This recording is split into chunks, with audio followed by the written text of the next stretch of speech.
Assalamualaikum warahmatullahi wabarakatuh. Alhamdulillahi rabbil alamin.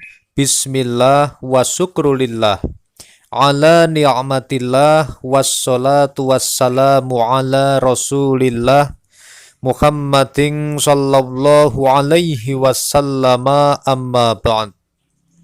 Sahabat Taman Surga yang dimuliakan oleh Allah Subhanahu wa Ta'ala, bertemu kembali dengan saya Ali Akbar Nafis, pengasuh dari majelis channel YouTube Taman Surga.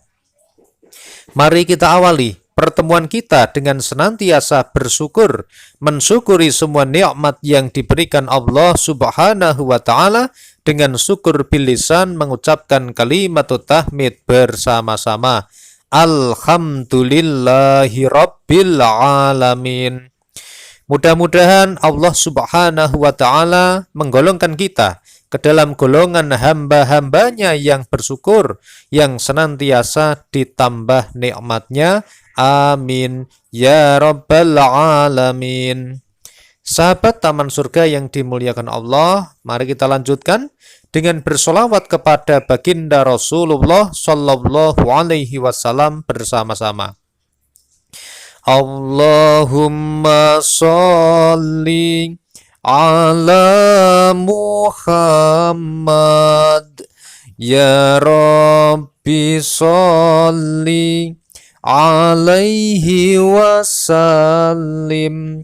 Allahumma sholli ala Muhammad, ya Rabbi sholli alaihi wasallim. Semoga sholawat serta salamnya Allah Subhanahu wa Ta'ala senantiasa terlimpah kepada junjungan kita baginda Rasulullah Sallallahu Alaihi Wasallam, Rasul yang memiliki syafaatul udmah, yang senantiasa kita nantikan syafaatnya fid dunya wal akhirah dengan ridha Allah Subhanahu wa Ta'ala. Amin ya rabbal alamin. Sahabat Taman Surga yang dimuliakan Allah, pada kesempatan istimewa yang diberikan oleh Allah Subhanahu wa Ta'ala ini, ayo sempatkan sahabat Taman Surga yang dimuliakan Allah untuk membaca zikir ini pada hari Minggu. Sahabat yang dimuliakan Allah, mudah-mudahan doa dan zikir ini bisa menjadi wasilah memohon kepada Allah Subhanahu wa Ta'ala agar rizki senantiasa datang mendekat, kesuksesan senantiasa melekat, dan hajat-hajat kita, cita-cita kita, apa saja yang sedang kita inginkan, dikabulkan oleh Allah Subhanahu wa Ta'ala. Amin ya rabbal alamin. Sahabat Taman Surga yang dimuliakan Allah, terkadang urusan yang berbau dengan uang, yang berbau dengan rizki, yang berbau dengan ekonomi sering membuat kita pusing tujuh keliling, sahabat. Karena bisa jadi apa yang kita dapatkan hari ini belum bisa mencukupi atau belum bisa digunakan untuk memenuhi kebutuhan kita sehari-hari. Sahabat yang dimuliakan Allah, sesungguhnya sebenarnya kita ini tidak pernah merasa kekurangan, karena rizki yang diberikan Allah itu selalu cukup untuk kita. Kalau hari ini kita sedang merasa tidak cukup, sahabat, maka ada yang salah pada diri kita. Barangkali penghasilan kita misalnya 1 juta, tetapi bisa jadi gaya hidup kita melebihi dari 1 juta itu. Atau misalnya penghasilan kita 10 juta setiap bulan, tetapi gaya hidup kita ternyata mengeluarkan 15 juta setiap bulan. Jadi tidak ada yang namanya rezeki yang kurang. Yang ada adalah gaya hidup kita yang barangkali terlalu tinggi dan terlalu mewah dengan apa yang seharusnya kita miliki.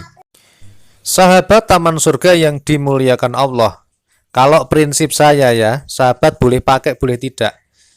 Lebih baik kita mendapatkan rizki 10 juta yang disyukuri daripada rizki kita 1 juta tetapi selalu saja tidak disyukuri. Gimana sahabat? Kira-kira sama atau tidak? Lebih baik kita mendapatkan rizki 20 juta setiap bulan tetapi kita syukuri, daripada kita hanya dapat rizki 2 juta tapi senantiasa kita merasa kurang dan merasa tidak cukup. Setuju napa mboten sahabat? Nah, sahabat yang dimuliakan Allah, masalah rizki ini kita nggak usah risau sahabat, karena setiap makhluk termasuk kita manusia, termasuk kupu-kupu, termasuk ada semut-semut ataupun cecak-cecak yang ada di dinding itu, semuanya udah dijamin sahabat. Rizki itu tidak mengenal sukumu apa.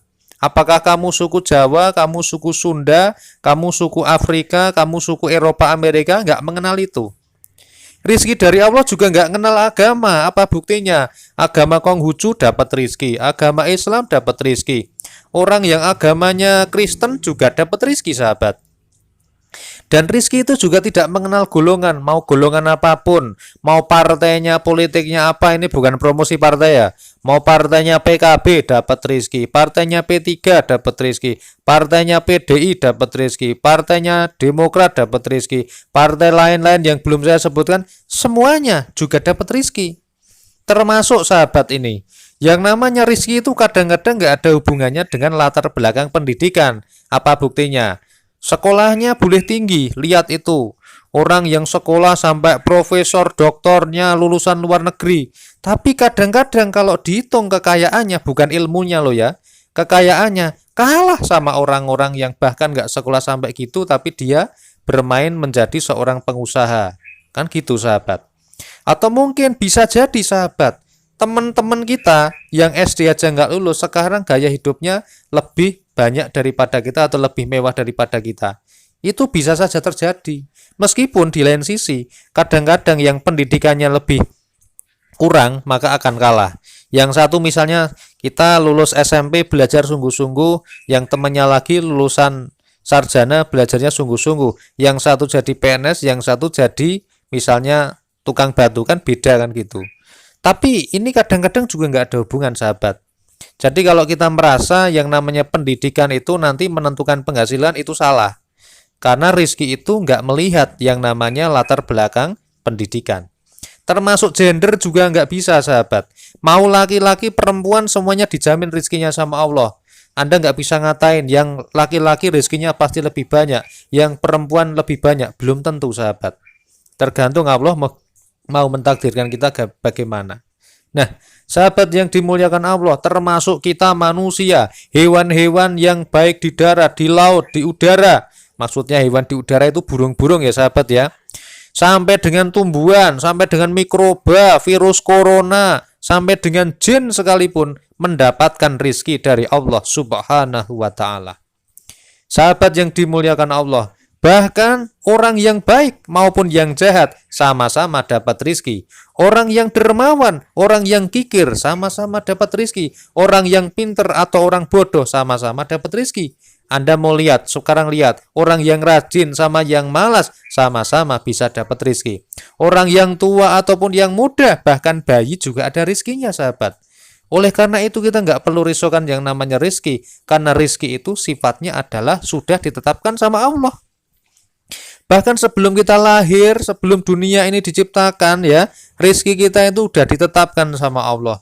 Oleh karena itu sahabat yang dimuliakan Allah, kita jangan heran kalau ada orang gila, itu pun juga masih dijamin rizkinya sama Allah. Kalau tidak percaya Anda lihat, orang gila itu tetap bisa makan sahabat. Nyatanya masih hidup sampai sekarang kan begitu ya. Dan lagi nih, ada lagu yang sangat indah sekali. Cicak-cicak di dinding, diam-diam merayap, ada seekor nyamuk, hap, hap, lalu ditangkap. Ini bukti kalau Allah itu jamin rizkinya. Termasuk cecak aja nggak usah ngelompat-ngelompat, nggak usah bekerja, dia nggak usah macul-macul, dia nggak usah di depan komputer, dia cukup merambat-merambat sesuai kemampuannya, rizkinya Allah yang kirim. Buktinya apa? Nyamuknya yang datang ke sana, bukan cecaknya yang mabur-mabur, bukan ya sahabat. Oleh karena itu sahabat yang dimuliakan Allah, mari kita pertama harus senantiasa husnudzon kepada Allah Subhanahu wa ta'ala, bahwa rizki kita itu cukup. Jangan merasa tidak cukup. Rizki kita itu nggak akan cukup kalau kita ini hidupnya yang melebihi gaya hidup kita. Gajinya 1 juta, kita hidupnya gayanya mewahnya 5 juta. Nah, itu yang salah di situ, sahabat. Nah, selain itu, sahabat, selain kita harus bekerja secara lahiriah, berbisnis, berdagang, dan sebagainya, sahabat, ada sebuah amalan dari Imam Al-Ghazali, sahabat, ini disampaikan. Pada hari Minggu itu bacalah Ya Hayyu Ya Qayyum, Ya Hayyu Ya Qayyum, Ya Hayyu Ya Qayyum. Bacalah ini, sahabat. Apa ini maksudnya? Ini kurang lebihnya maksudnya adalah wahai zat yang hidup dan yang tegak. Barang siapa yang senantiasa mengucapkan Ya Hayyu Ya Qayyum, dibaca paling tidak 1000 kali setiap hari Minggu ataupun dibaca setiap hari, baik siang maupun malam. Di dalam kitab yang namanya Nasoihul Hibbat disampaikan bahwa Imam Al-Ghazali menyampaikan bahwa nasihat ini lebih berharga daripada hal-hal yang lain. Dan barang siapa yang mendawamkannya, insya Allah akan dicukupi semua kebutuhan hidupnya sesuai dengan kemampuannya masing-masing, sesuai dengan wadahnya masing-masing. Karena mungkin kita dengan orang lain ini rezekinya beda karena wadahnya berbeda, sahabat. Ibaratnya kalau kita punya embernya ember kecil, teman-teman kita punya embernya besar, maka wadahnya kan cukupnya juga. Kalau kita wadahnya kecil dikasih rezeki 1 kolah, tetap nanti luber semua, kan begitu, sahabat. Nah, sahabat yang dimuliakan Allah, mari kita perbesar wadah kita. Gimana caranya? Tambah kebermanfaatan kita. Kalau dapat rezeki jangan digunakan sendiri, gunakan kalau orang tua masih ada untuk nyenengin orang tua. Kalau misalnya saudara-saudara ada yang membutuhkan, kita bantu. Kalau misalnya ada sedekah, ya kita keluarkan dan sebagainya. Mudah-mudahan dengan senantiasa kita menebarkan kebermanfaatan kepada seluruh umat manusia, maka insya Allah Allah Subhanahu wa Ta'ala akan menambah keberkahan di dalam rezeki kita. Ingat, sahabat, yang namanya rezeki berkah bukan dari jumlahnya atau banyaknya, tetapi adalah nilai kebermanfaatannya bagi diri kita, bagi keluarga, bagi orang lain, bagi agama, bagi negara, dan sebagainya. Wassalamualaikum warahmatullahi wabarakatuh.